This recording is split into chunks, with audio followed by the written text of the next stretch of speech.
Minista wa muhasho wa mapholisa Vhugevhenga vho ḓivha uri milandu ya mabulayo fhano Afrika Tshipembe yo gonyela ntha nga phesenthe dzine dza ṱoḓwa lingana tahe kha miṅwedzi miraru ya u fhedzisela ya ṅwaha mahola. Nga nnḓa ha u gonyela ntha wa milandu ya mabulayo na milandu ya u ṱoḓa u vhulaha nayo yo gonyela ntha nga phesenthe 3. Zwi tshi ḓa kha milandu ya u ṱangulwa masheleni a tshi khou endedziwa yone yo gonyela ntha nga phesenthe dza sumbe khoma sumbe. U ṱangulwa dzigoloi zwone zwo gonyela ntha nga phesenthe dza 13. In the 3 months of reporting, an 8.9% increase in murder was recorded. That is 562 more people were killed in South Africa between October and December compared to the same period in 2020.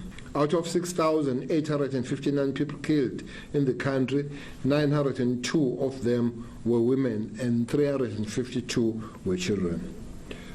232 of the overall murders were as a result of domestic violence.